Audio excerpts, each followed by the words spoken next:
本节目由痛快中国燃的康师傅冰红茶独家冠名播出。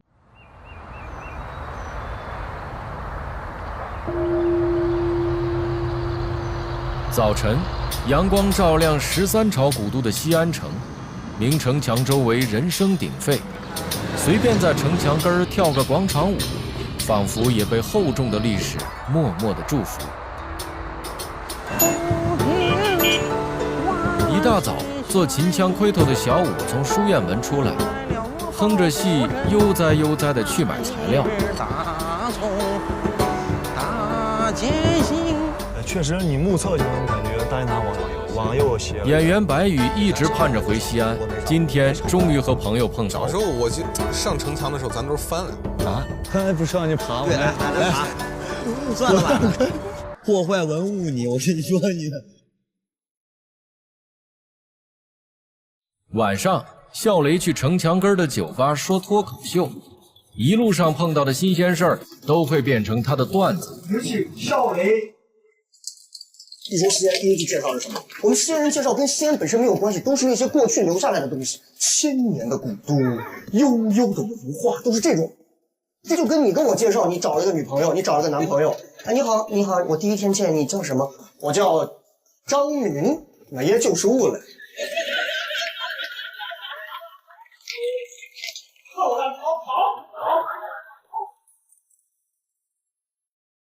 亲爱的朋友们，欢迎你们来到我的直播间，给大家看一下西安美丽的夜景。夜晚的西安更像长安，仿佛一座骄傲的大唐古都徐徐醒来。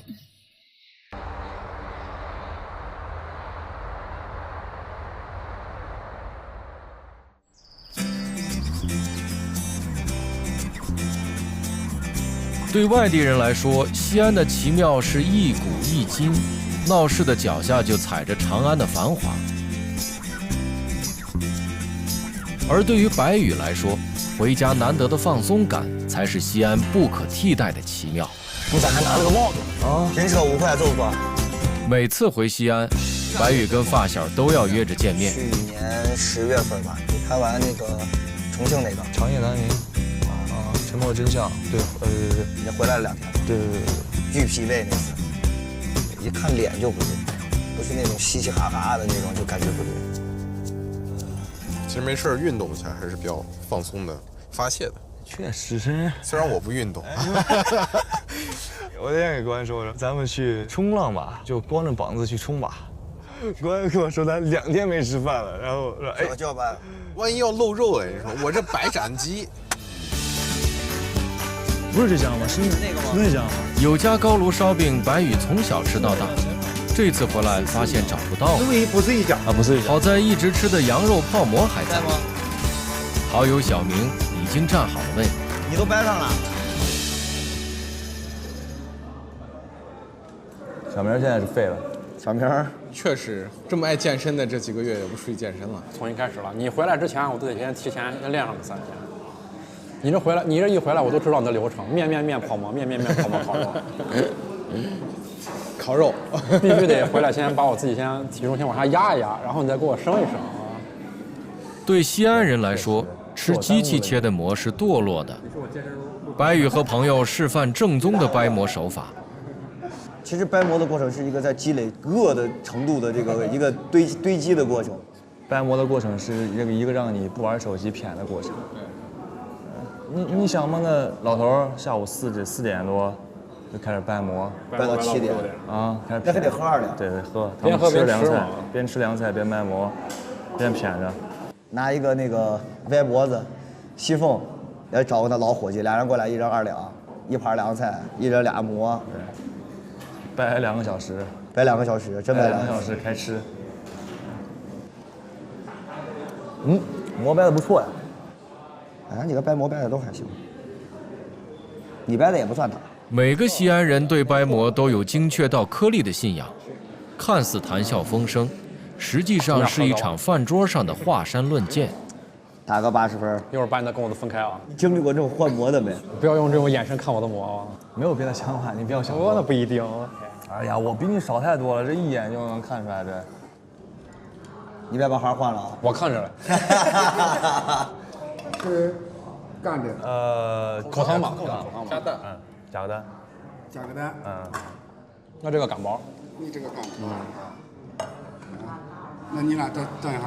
稍等，一会儿拿过去。啊。少来，拿好了。哎呀，哎，他没给我牌子吗？就这，老板跟你商量好了，我跟你说，老板就跟他商量好了。不是你那太多了，我也吃不了。在西安，万物可泡馍，羊肉泡馍已经不能满足西安人狂野的想象力。重口味料理葫芦头泡馍令下水爱好者颤抖，卤汁凉粉泡馍，泡馍与凉粉刚柔相济，芥末与油泼辣子的交锋暗黑到令味蕾紊乱。胡辣汤伴侣在河南是水煎包，到了西安也变成了泡馍。你来盛一会儿吧。吃一碗胡辣汤泡馍，活着买到的牛皮纸。小五哼着戏，哩个楞地回到了工作室。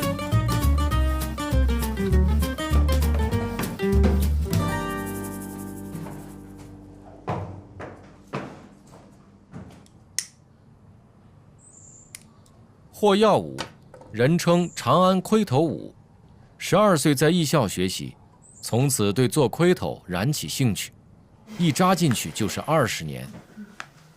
来个精神食粮。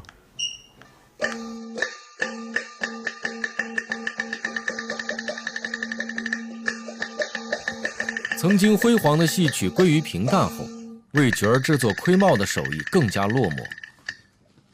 全国专业做这个的寥寥无几。34岁的小武是这门古老技艺一位年轻的继承者。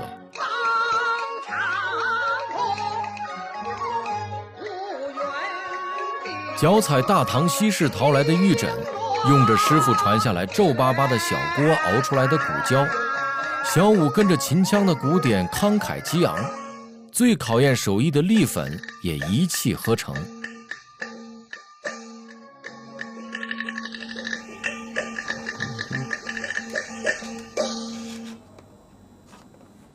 这上次给哪做的？人家那个演员他1.9米高。小武的大部分收入都用来收藏老戏服，本就不大的工作室还硬被他挤出一块地方展示藏品。这个尺寸就刚合适，你说马派就这味道，你这四进士就是这个。今天，一个在北京学京剧的学生专程来西安，找小武借戏服拍剧照。这都不能拿硬刷子刷，硬刷子坏了。不是，它上面全是脆的，这一摞从收回来还没出过门呢。难得有年轻人喜欢戏曲，小武慷慨地借出了珍藏的民国戏服。勒头肯定得我去。哦，得你去好。那肯定我得去，那你说吗？对。这老折子老印儿，脆弱的很。那真丝你看，折完了不是你稍微给你穿的时候没提好，一拉扯了。哦。你脱的时候拉不好，一拉一拽扯了。慷慨是真慷慨，心疼也是真心疼。戏服据说是马连良的，所以小武必须得跟着去，只有自己打点着才放心。帮演员勒头穿戴，行话管这叫伺候角儿。小武是戏痴，哪怕只是帮一个学生穿戴戏服，蹲地上烫衣服的他也神采飞扬。衣服烫坏了没事，人烫坏了事大。你这衣服烫坏了事。我有好人。你眼睛别瞟。我跟你说，兄弟，你先把脚底下找啊，对，脚底下。哎，你那的脚那时候不知道咋来呢。哎，对。你松弛下来啊，有点绷了是吧？啊，别绷着。啊，好，了解。哎，别绷着，越自然越好。越自然越好。哎呀。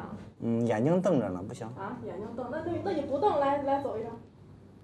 戏痴的痴是不疯魔不成活，虽然只是一个伺候角儿的，但小武对戏是有标准的，因为他看过太多好的。到了。我觉得咱还是随过来，应该稍微给这看一点，哎，给我这看一点，哎。你啥时候给你自己整？不论是他是专业演员也罢，票友也罢，我跟他在一块交流的时候，其实我是为剧中人在服务。虽然说是今天只是拍照，你穿起服装，戴着盔头，哎，那你扮的还是剧中人。演员呢上台以后在塑造人物，我在后台呢也在塑造人物。乱腾。别乱。好。下面有请邵雷。好了，各位好，我是小雷，大家好。大家好，哎，大家好，大家好，大家好，非常棒啊！今天晚上大家过得开心吗？开心。怎么会开心？我还没有上，你开心什么？虚伪啊，真的是哎。邵雷曾是陕西家喻户晓的电台主持人，辞职后创办了糖蒜铺子，成为西安脱口秀的开拓者。身为一个地道的西安人，邵雷屡屡在脱口秀中戏谑西安人，却也以能把不苟言笑的西安人逗笑为傲。西安人身上的毛病真是超多的。我不能说我很善于总结西安人，但是我觉得西安人身上有无数莫名其妙的点特别值得吐槽。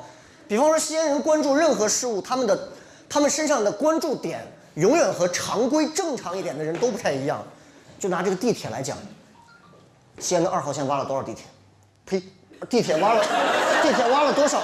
挖了多长？然后挖出来多少东西？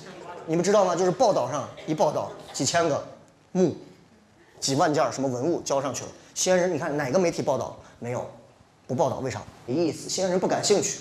西安人一看说：“哎呀，这咋又挖墓了？换个台啊！”我们太不在乎这些东西了，我们完全不 care 说是西安挖出什么东西，但这些东西对吗？不对。你看看老外看见我们的钟楼、鼓楼牛吗？老外，哇哦 ，Build Tower， 哇哦，拍照，爱不你？陪老外，咦，你看这老外刮风，你看。咦，这胳膊上毛还挺长。你们去过陕历博吗？有去过吗？最近有人去过吗？啊？陕西历史博物馆，非要说全称是吗？就我说你，哎，你好，我来自中国哪儿？中华人民共和国。陕西历史博物馆，最近这2个月有人去过吗？没有，你们真的应该去一下，这是这个城市的骄傲，里面拥有着可以说是整个中国至高无上价值的宝物，就那么一个兽首玛瑙杯，兽首嘛都听都没听过，刷出个兽首玛瑙杯，你看。在里面看2个老外在一块聊，你会发现老外在聊文物的时候，老外几乎很少做交流，老外都在记录 recording。然后你会看到外地人就是这样，哦，对，哎呦这个，哇，这个怎么这么东西啊，我的乖乖啊，都是这种。只有西安人太爱钱了，俩西安人在一块聊天啊，除了聊这个价值，就是聊这个东西搁哪儿来的，俩人能聊一宿。2个西安人，咦，你看，哎，这从哪儿来的？这个人挂着，你看地下这写着何家村。何家村在哪儿？开始了，何家村都不知道。我上回我带你吃过牛肉拉面，你要点了个儿媳，咱从韩光路看到拐过去我一骗子，人家那一骗子都叫何家村。这就是你媳妇当时说结婚的时候说是咱要不要走回头路，你让我从盘道往西拐了一下，拐过去我一片到何家村，哦，我是何家村哦。这个何家村聊半天。西安是一座博物馆之城，120多个博物馆见证了古都的繁华气象和骨子里的骄傲。陕历博是世界博物馆中的顶流，从最早的虎符到顶级唐三彩，不少教科书里的藏品都能在这里一睹真容。蛋蛋是个因为喜欢历史而留在西安的年轻人，这是他做志愿讲解员的第10年。这一件很有意思，这件虎符，哎，对，虎符，就是男生们都很喜欢啊。这个象征着这个调兵遣将的这个将军令嘛。对对对，它是一半放在地方上，一半放在这个中央。当中央要你排兵的时候，放在一块儿，这个叫什么呢？符合。我们说的符合这个词儿就在这儿来，跟这个文物有关。还有另外一个词儿叫什么呢？合同。啊，我们今天盖的七凤章啊，合同就跟它有关。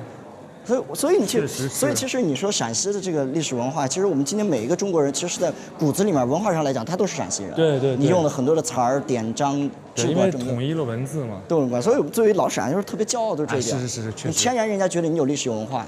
其实相比于唐，我有的时候会更喜欢汉，汉代人那种热血，这就是霍去病墓前的一件石刻啊，它一件复制品，叫做马踏匈奴。马踏匈奴。对我当时演的就是这个被踏的匈奴。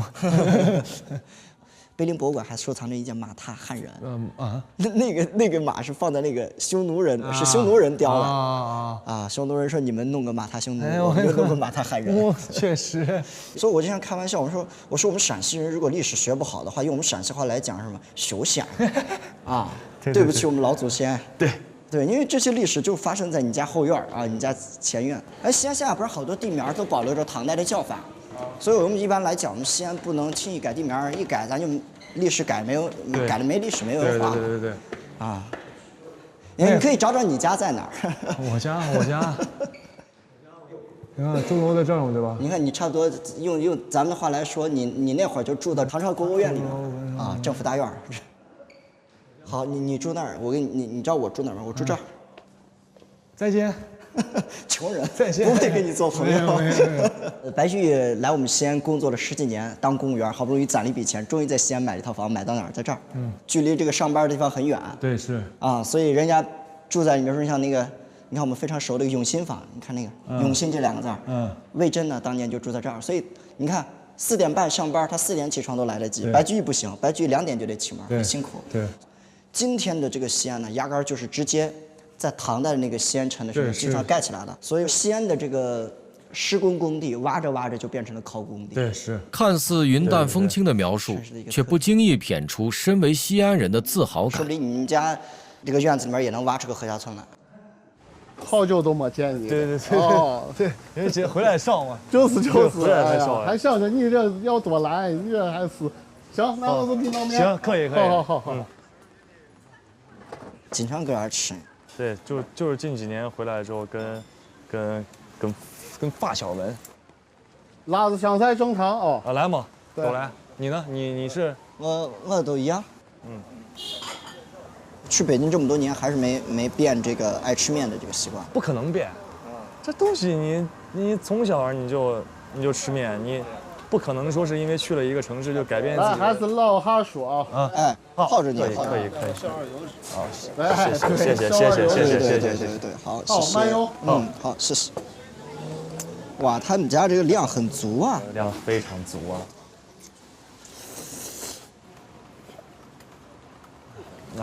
太爽了。说实话，小时候的西安，跟现在完全不一样。我现在西安，说实话，我去了北京，去了上海，去了很多别的地方，我还想再回来的生活。你再慢慢开始，你就会发现，哎，可能我这一辈子，是不是可以为我自己喜欢的东西再去活一次？你说太对了，我就是今年刚30，我29岁的时候都没有觉得自己30岁会有什么不一样，就尤其是我觉得，说实话，以前我是一个比较在乎别人感受的人，但是后来我30岁的时候，我就有一个声音告诉我说，你要更加坚定自己内心的声音，就这个东西一直在就我现在就是做什么事儿啊，首先我会去考虑自己，你真的想做这件事吗？你真的要去做这件事吗？我先会考虑自己。这个其实也许就跟我说的我刚才拍的那部剧有关。对，也许是这部剧的这个人物让我变得更坚定了。检察官啊。所以就你今天一说你是学法律的，哎，我就一下就。对，我从你的梦想。哎，你就吃这么点，你饭量好小啊！我还要继续吃。要吃，好，你看我都差不多都快弄完了。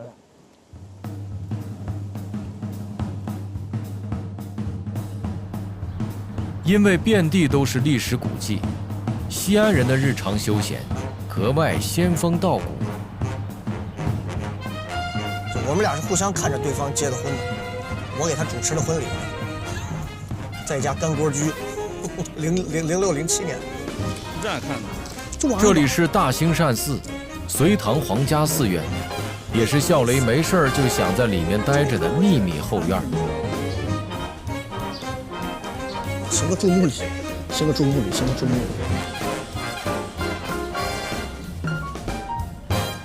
没办法，儿大不由爷。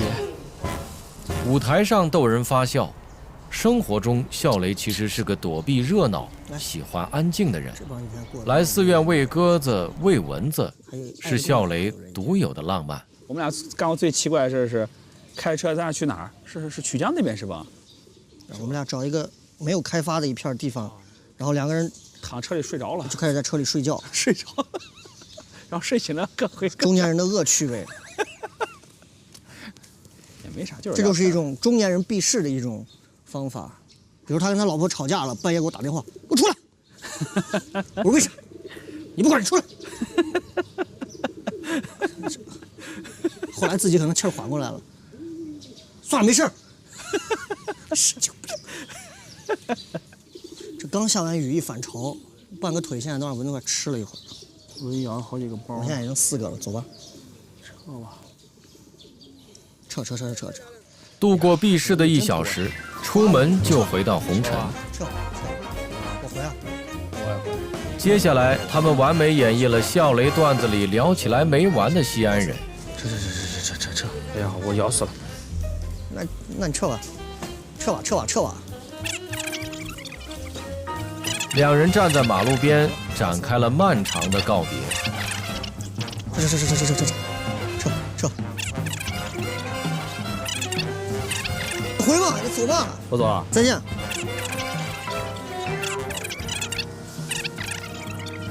我们现在换了个新场地，在那个。这么大就放上来？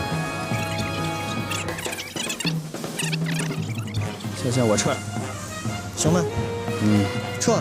你已经说了60遍了。我想想，我还有个啥事儿啊？没啥，算了，走了。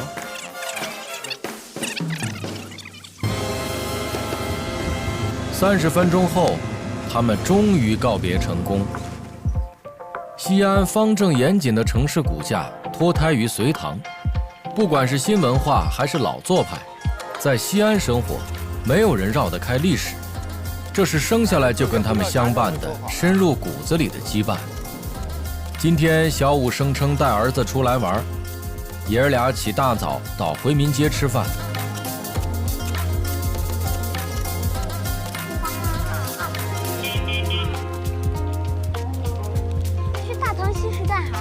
大唐西市不是卖那个早市吗？卖古董的，卖古玩的嘛。生活中的小武完美地演绎了老西安的生活方式。除了去买材料，他的日常活动范围仅限于城墙以里，脚蹬一双布鞋就能叱咤4季。上哪门造丝？那鸟能在水里游。大唐西市在唐朝是世界上最大的贸易中心。丝绸之路真正意义的起点。古都西安人对古玩地摊兴趣浓厚，来这里淘宝是一场专业知识的考验。这多少钱？3万来。那个我年轻的，这个旅流的这个的，这生意咋样？可以，每天的。走那边先走了啊，回头片啊，没事到这石家门来逛来，好人嘛。给儿子买个蝈蝈贿赂一下，小武开始了自己的买。只要跟戏有关的老物件，他都无法抗拒。收入不高的他，已经买成了西市的钻石会员。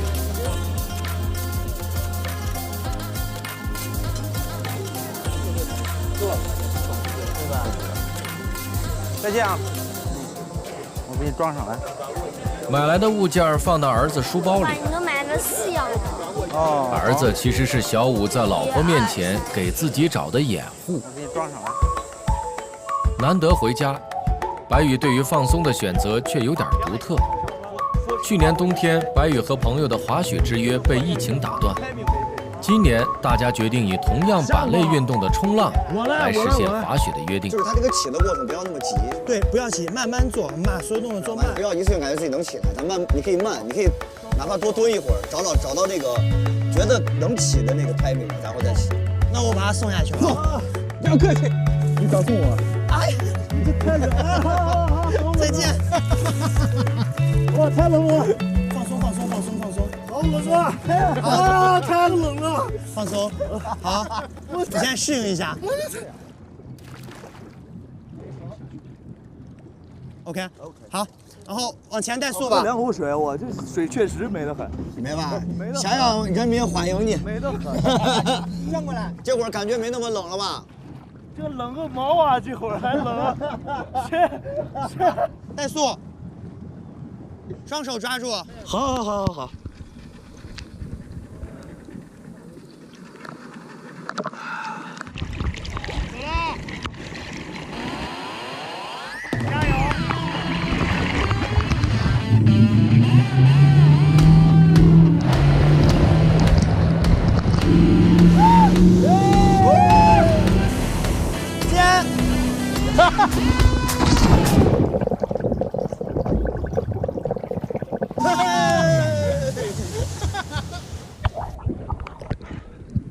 白哥，你 OK 吗 ？OK 吗？你给手势，你倒了以后要给手势的，朋友。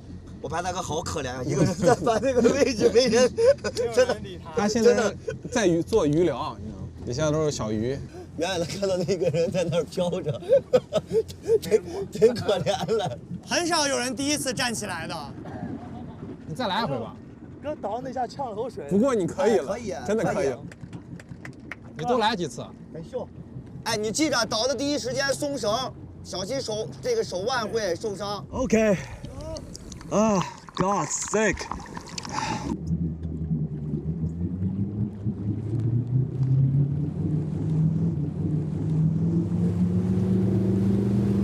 可以。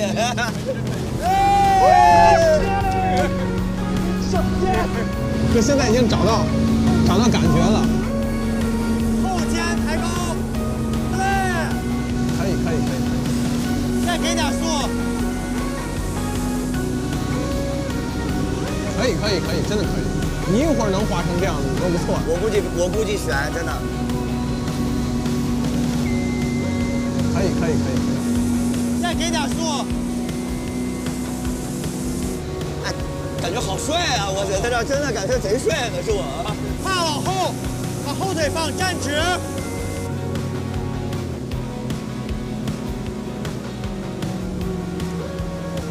松手，松。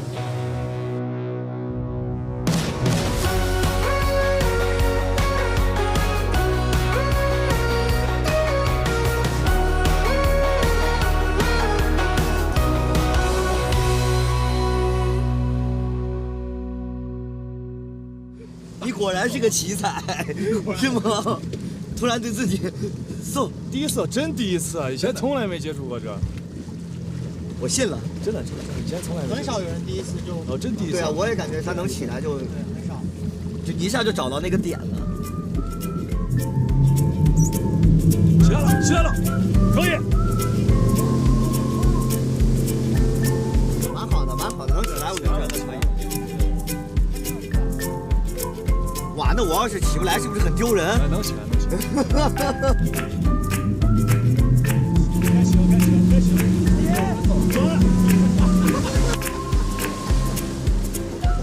别笑，你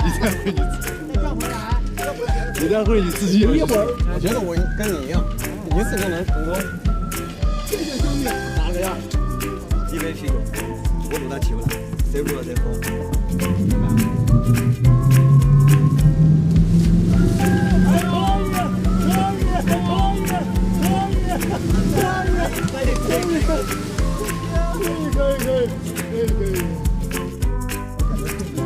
教练先给我们秀一把行吗？教练秀一把，让看下这个运动的魅力，是时候展现真正的技术了。你看多帅啊！哑人这太帅了，他没有教他那个下。你咋不教我们这个下人呢？你这太帅了呀！学习。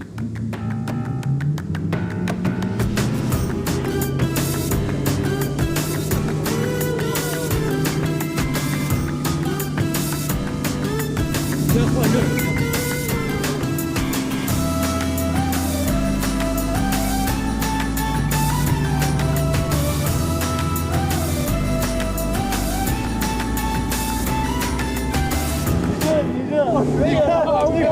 太帅了，扒一撇站着，人家这个落水都已经很好看，好不好？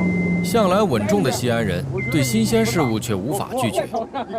在大西北挑战水上运动，正是西安人沉稳表象下摇滚的内心。明城墙是西安人的集体记忆，下午属于穿婚纱和汉服的年轻人，小南门早市则是满满的烟火气。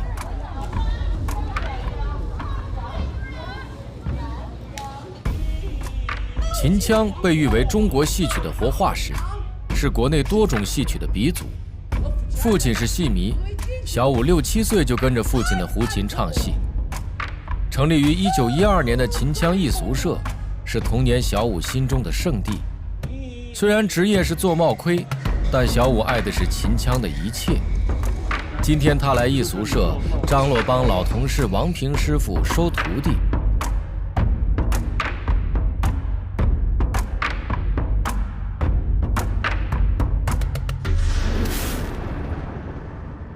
火彩是秦腔的绝活之一，火折子夹在指尖，手中撒出松香粉，用来表现戏剧中烈焰飞腾的场面。现在他们都很少放了。近30年来，随着时代的发展，这类特技几乎见不到了。马好哎，马好没给。叫我再吹马好去。在哪？吹不像吗？这不敢鼓，不敢鼓，鼓对肺不好。调价啊？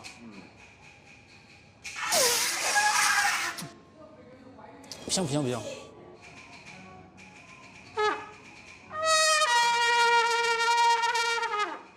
光能吹响，没调的。马号的设计原理比较费气力，吹不出声音或吹得太响都不合格。不响，哎，能吹响。几天都响了。哎，那没调，没有那个声音嘛。以高低强弱的变化吹出万马奔腾的嘶鸣，才是马号的正确打开方式。边吹马号边放火彩，营造的是铁军冲杀、四蹄见火的火爆场面。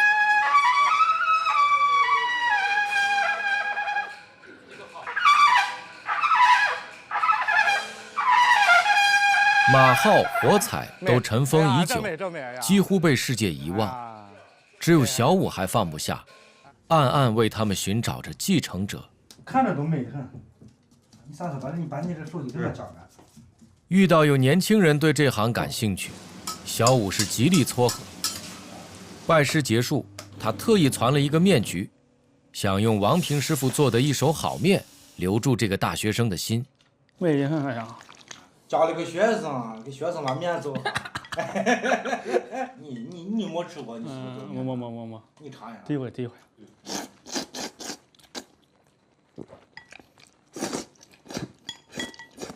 这平手这本事就靠你把这个好好给他，哎，继承了，哎。马号的为啥叫马号哎？第一个，他马号吹出来那个声音，它就像马的声音，所以它铁青花叫马号。跳花吹。马是前头以后那是就是跳着叉，马是前头。聊起戏，小武挡不住的神采飞扬。你把我教会了，我会吹马号了，然后你把他教会了。他会放火了，然后你再到先一个地方，然后你把这个用这个跟咱捞下来。老先生没有这个呀，带马号带火柴，真正的就是咱好好把这出戏，咱1天不成俺3天捞，3天不成俺说句吧俺半个月捞。咱是秦人，咱声音来秦腔，咱艺术社是秦腔的最高学府呀，对不对？为啥创办艺术社呀？移风易俗嘛，启迪民智嘛，辅助社会教育嘛。小武从小长在戏里，做人的道理都是从戏里学的。戏是他生命的一部分，对不对？走进陕西汉城县，唱遍全世界，到美国唱起来，哎，走进陕西汉城县。如果说秦腔是陕西人的魂，小武就是这个城市魂魄痴心的守护者。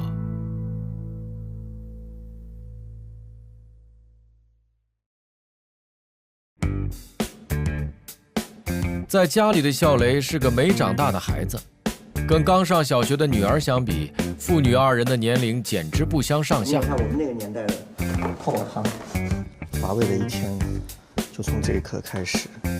上班前嚼个比巴卜，仿佛今天的段子就能五彩斑我现在斓。都还记得，这个名字就叫接着奏乐，接着舞。团队7、8个演员都是90后，笑雷是他们当中唯一的一个82年的老人。今天的段子把演员自己逗得不行，但笑雷要确保每个包袱都抖得十足完美。后面那个纸条会更有意思。因为西安是个有历史包袱的城市，他面对的是难以大笑的西安人。生气的至高境界是不说话。因为西安人骨子里有很多很厚重的东西，这种厚重是西安人自己都释怀不了的。我段子说的，我说西安人介绍自己，一说西安，哎，13朝古都啊，我们有什么什么呀，一定要先说这个。其实你说他真想说不是，但祖辈一辈一辈下来，就是好像这是这个城市的荣耀，我们永远要传下来这个东西。没有吗？没有吗？他们说是双胞胎，哪是双胞胎啊？不是，异卵双胞胎吧？开玩笑，你今天穿成一样是团建来的是吗？闺蜜装，专门会有这样的一个说法，就是你觉得你的闺蜜特装是吗？很重要前辈的话，闺蜜撒装，而且手上戴着闺蜜表了，喝的是闺蜜茶。所以你看，西安人在看喜剧看什么时候，他其实他骨子里有一些包袱，有一些负担，他比其他城市的人可能负担更重。他看这个东西的时候，他在想，我要不要笑？我这么大气的一个这种感觉，我这么西北直男，我大情正声的这种说话方式，我得不得笑啊？我不能笑吧？除非怎么样我能笑呢？你讲个笑话真的怼到我脸上了，哎，这位帅哥，哎呀，你现在长得，哎，你长得还挺像兵马俑，哈哈哈哈，我会笑。为啥？因为你觉得我长得像兵马俑，你是夸我，他没想到是陪葬品，他就会觉得好笑。1、2、3。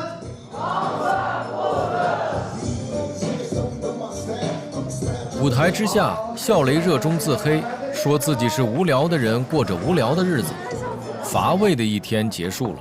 谈到女儿，笑雷的快乐才开始。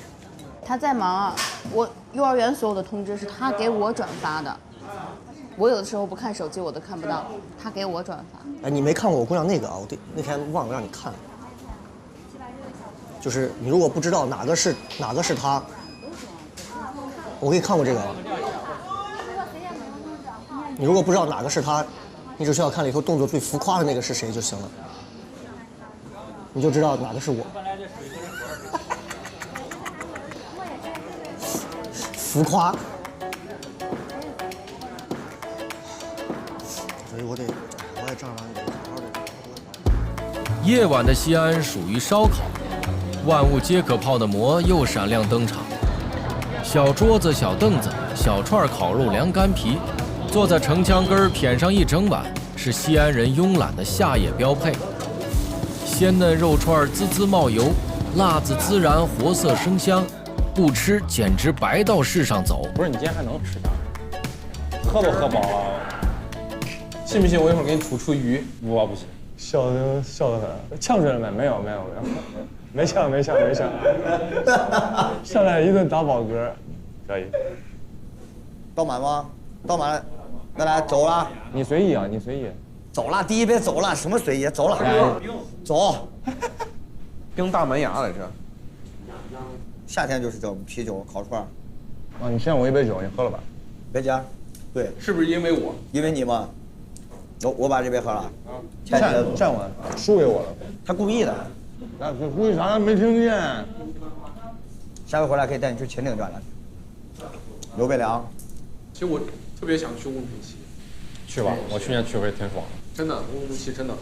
新疆。你就把那独库公路自己开车走一遍，绝对的爽。你可以去那儿租个车。他10天可能乌鲁木齐只能玩北疆或者南疆，他挑一边玩。我帮他找。咱可以组织一下一块儿去。机会太少了，主要是。我跟小明最对，而且你的时间也没那么固定。你们说啥时候？我提前。他可以请年假跟我说。提前半年，我去。他档期很满哦。他这提前2个月都给你说不了，你还等着他给你提前半年啊？1周差不多行吧？1周还害怕指不定又有一个什么事儿。哎，给你提前半年。跟你现在出去玩就得选这种。啊哈。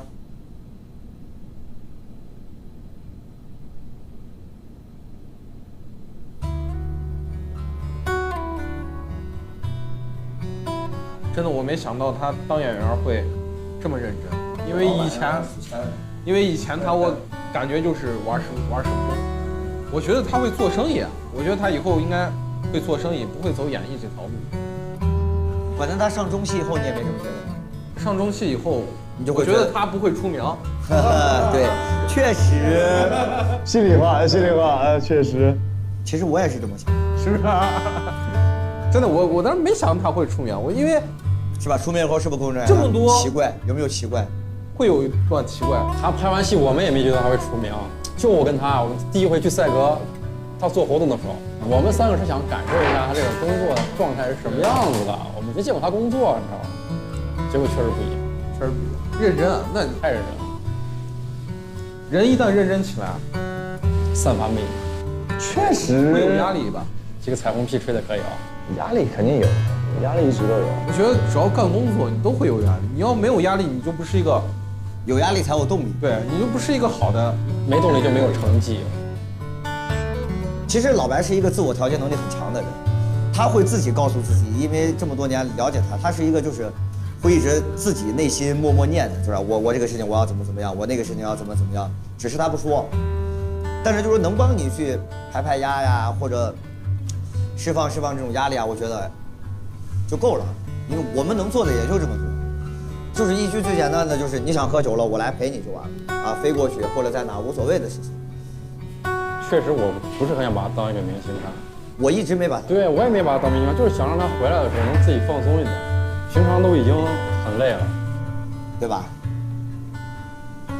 反正。所以说到这儿，其实为啥我这么喜欢西安呢？是因为西安是真的能让我放松的一个城市嘛。那能让我放松的城市，一是因为家乡，二其实就是因为你们。真的呀，因为这么多年情感，我觉得就没变呀。这帮人在一块就还跟当时一样啊，该2的时候2，就真的让我感觉没变。所以呢，我借此也想说一下，不管是就是粉丝也好，或者说是媒体也好，请多保留一下西安这片净土，我就很满足了。对，无论你变成什么身份，家乡永远有人记住你最初最真实的样子。各位再见，我们西安见，拜拜，咱西安见，兄弟们。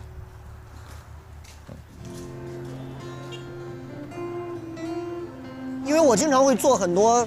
去想很多本地化的一些段子或者一些想法，所以会有很多侵犯式的东西、冒犯式的东西，所以我经常会去想这些东西。我就觉得，你对这个城市不满有很多，但同时你喜欢吗？很喜欢，你还是很喜欢，因为你根儿在这儿，生于斯长于斯啊，恨也在这儿，但是你喜欢爱你也在这儿，没办法。我走到这任何一个地方，我想吃哪家吃哪家，又便宜又实惠，老板都认识，随便。就西安嘛，这就是这样喽。西安的冬天没有南方这飞马龙的城市里住着一群孤独的人。城市另一侧，小武和朋友正上演秦腔界的硬核 K 歌。现场伴奏的是彪悍的唢呐，听到心爱的旋律，小武笑得像个小孩儿。就在西安城，我的故事里有你们，我就是幸福的。我有一群老朋友，你们就住西安城，酸甜苦辣的有你们。这个故事才完成。这里是西安，这里是南门，我们是听他们说。感谢大家能够来到我们的音乐现场听我唱歌，希望我们能够用我们的音乐，能够给大家带去一份快乐，也把我们美丽的西安介绍给大家。我相信现场有很多外地的朋友。只想跟你们说一句，给你们鞠个躬，你们辛苦了。深夜的永宁门属于听南门说，白宇也成了人群中的一员。人们在600年的城墙下尽情的合唱，稳重的西安人流淌出内心的孤独与狂野。你的心让我牵挂，心中那自由的世界，竹子的青色高原，盛开着永不凋零蓝莲花。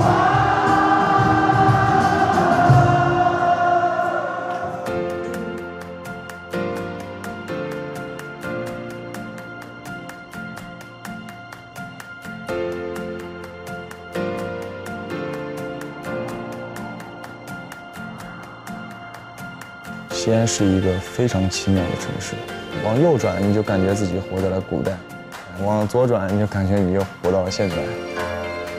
很多这些古代的东西，其实能保留这么久，它其实魅力一定是有的。也许当你们真正去了解了之后，也许你们会被它的魅力所吸引、所折服。西安古乐脱胎于唐代燕乐。这支创新古乐团曾做过一个《王者荣耀》的电子古风版，白宇加入乐团，实力演绎《滥竽充数》。用火影的一句话，这个城市的羁绊，你是火影村的人，你就没有办法在其他村子里头生活，没办法。只要这些古香古色的东西在这个城市存在每一天，这个城市的人就会一如既往的和这些东西为伴，骄傲也好，挣扎也好，想要摆脱他们也好，走出去。笑雷来到西安皮影博物馆，探索脱口秀和古老皮影相结合的可能性。我们西安最引以为傲的东西，仍然都是1000年前老祖宗留下来的东西。我们自己能给这个城市留下什么？就再没有一些新的东西了吗？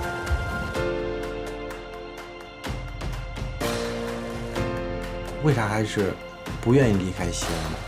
还是因为有牵强。我觉得你在西安呢，就是说，一个就是喜欢这些传统文化的，研究的东西很多，让你一生都学之不完，用之不完。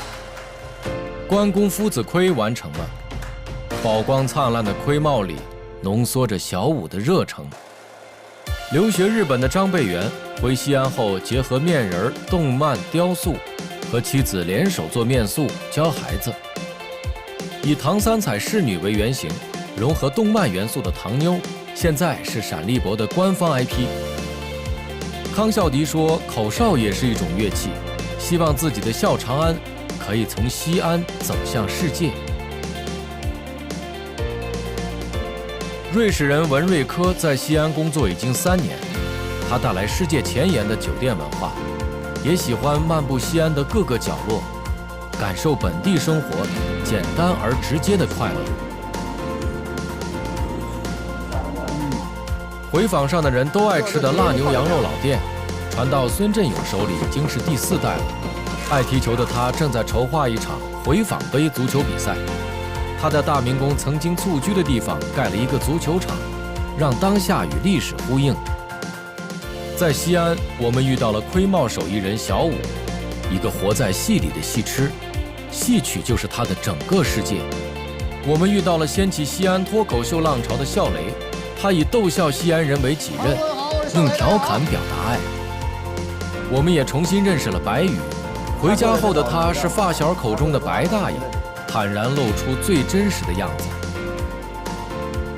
行走在古老又年轻的西安，每一步都踩在当下与大唐的繁华之上。地铁里回荡着考古报告的新闻，古城墙见证过多少青春激荡。大唐的骄傲被历史锻造成西安人的日常，弥漫在羊肉泡馍、孜然和油泼辣子之间。不管你的内心是孤独还是摇滚，不管你是务实还是狂放，你都能在这厚重的人间烟火中得到祝福与慰藉。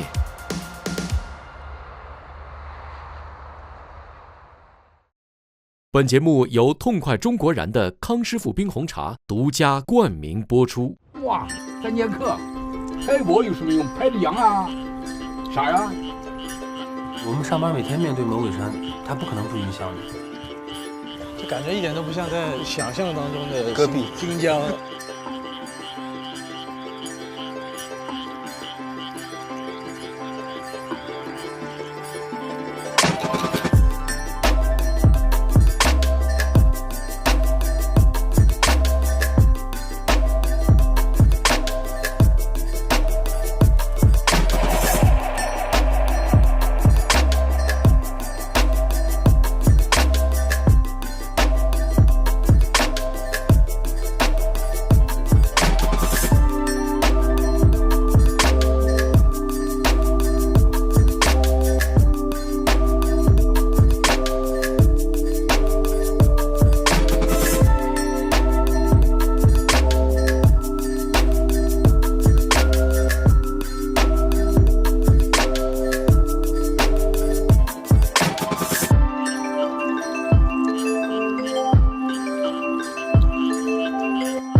更多节目精彩内容尽在新浪娱乐、新浪综艺。